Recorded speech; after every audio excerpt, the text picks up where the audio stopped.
بسم اللہ الرحمن الرحیم نحمده ونصلی ونسلم علی رسولہ الکریم اما بعد۔ حضرت مولانا مفتی امین صاحب عالم پوری نے ایک بہت ہی بڑا وظیفہ بتایا۔ میں کہتا ہوں اس وظیفے کے بعد دوسرے وظیفے پڑھنے کی ضرورت نہیں ہوگی۔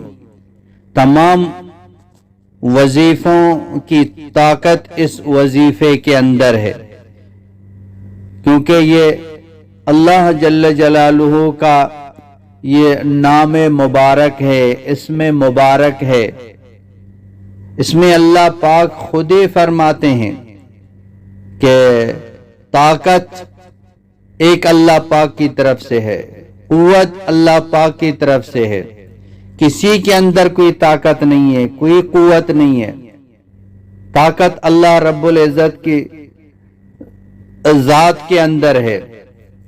جس کو اللہ چاہیں طاقت دے دیں، عمل کی طاقت دے دیں، گناہوں سے بچنے کی طاقت دے دیں، کام کرنے کی طاقت دے دیں، نصرت کی طاقت دے دیں، کسی کی مدد کی طاقت دے دیں، چھوٹے بڑے گناہوں سے بچنے کی طاقت دے دیں، وہ اللہ پاک کے ہاتھ میں ہے۔ تمام وظیفوں کی طاقت اس کے اندر ہے۔ اتنا زبردست، اتنا جامع، اتنا مضبوط وظیفہ ہے کہ کچھ نہ پوچھیں، اسی پر عمل کریں۔ ہر مسئلے کا حل، ہر مشکل کا حل اسی وظیفے کے اندر ہے۔ مشکلوں کو حل کرنے والا اللہ تعالیٰ کی ذات ہے۔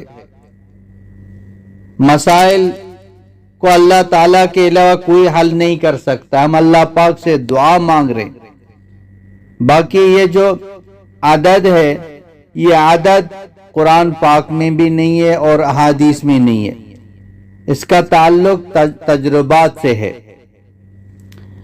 تو آپ عمل کر کے دیکھیں، آپ کا کتنا بھی بڑا مسئلہ ہے، لوگ پوچھتے رہتے ہیں یہ مسئلہ ہے، یہ مسئلہ ہے، مایوس ہو چکے ہیں، اب یہ نہیں ہوگا۔ ہوگا، اللہ کے لیے کوئی مشکل نہیں ہے۔ اللہ تعالیٰ کی ذات پر ہمارا یقین ہو، بھروسہ ہو، ہر چیز پر قادر ہے۔ اور یہ قرآن پاک ہے، اور قرآن پاک صرف ہمارے دنیا کے مسائل کے حل کے لیے نہیں ہے، دنیا کی بھی مسائل کو اللہ پاک حل فرماتے ہیں۔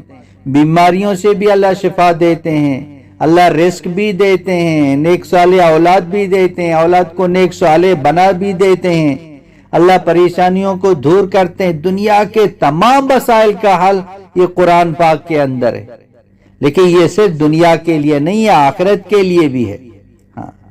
ہم قرآن پاک پر ہم عمل کریں، اپنی آخرت بنائیں۔ دنیا یہ آخرت کا سایہ ہے۔ ہم نے اصل کو چھوڑ دیا، جسم کو چھوڑ دیا، سایہ کو پکڑنے کی کوشش کرتے ہیں۔ تو جسم کو نہیں پکڑیں گے تو سایہ کہاں ہاتھ میں آئے گا؟ جسم کو پکڑیں گے تو سایہ خود بخود ہاتھ میں آئے گا۔ ہم آخرت کو پکڑیں، آخرت کو اپنی زندگی کا مقصد بنا لیں گے تو یہ دنیا خود بخود بن جائے گی، دنیا خود بخود ہاتھ میں آئے گی۔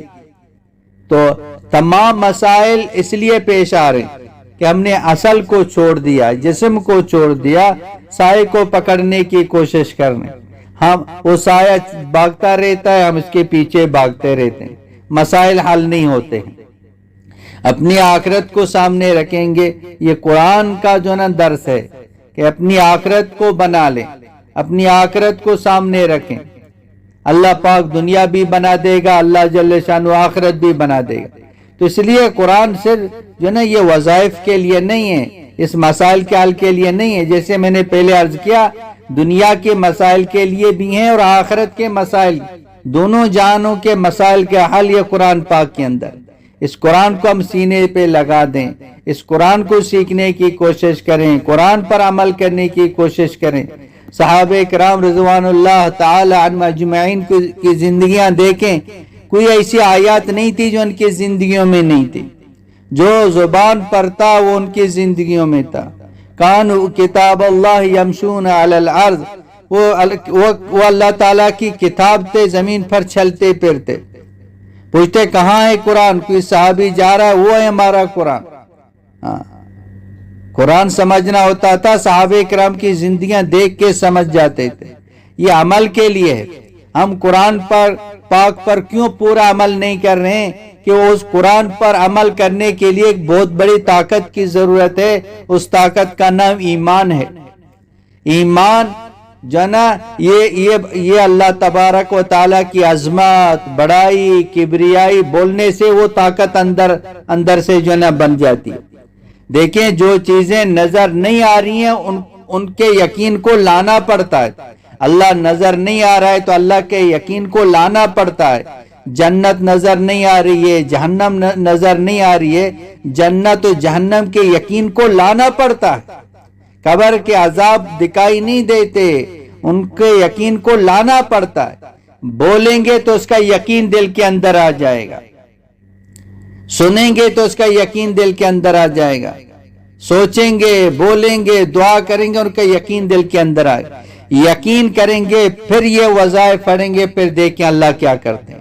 اللہ کے نبی نے یہ وظیفہ صحابہ کرام کو بھی بتا دیا، وہ پڑھتے ہی اللہ نے ان کے مسائل کو حل کر دیا۔ یہ وظیفہ یہ اللہ تعالیٰ کے خزانوں میں سے خزانہ ہے، عرش کے نیچے جو خزانہ ہے یہ وہ وظیفہ ہے۔ تو مسائل تو حل ہوں گے، اللہ سے مانگیں گے، لیکن اس کے لیے یقین چاہیے۔ یقین کی جو ہے ایک محنت ہے، کوئی یقین اندر آ جائے۔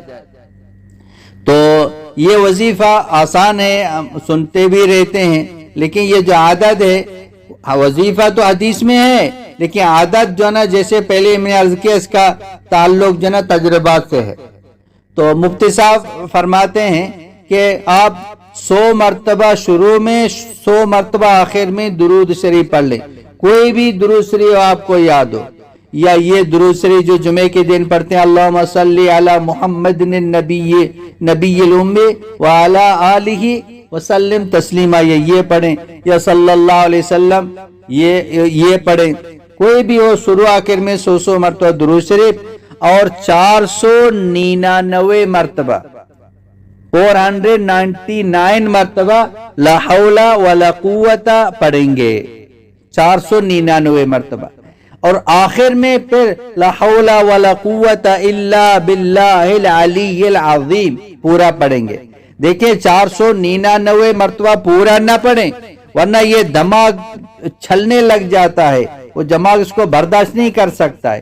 499 مرتبہ لا حول ولا قوت الا باللہ پڑھیں، اور آخری میں پھر لا حول ولا قوت الا باللہ العلی العظیم پڑھیں۔ آپ جو دعا مانگیں گے زندگی میں ایک مرتبہ کریں، جو آپ کا مسئلہ ہے، آپ کا مسئلہ 100% گارنٹی کے ساتھ آپ کا وہ مسئلہ حل ہو جائے گا۔ اتنا ہی مجرب وظیفہ، تو دل بڑا کر کے ہر بہن بھائی تک جنہیں اس وظیفے کو پہنچا دیں۔ وآخر دعوانا ان الحمدللہ رب العالمین۔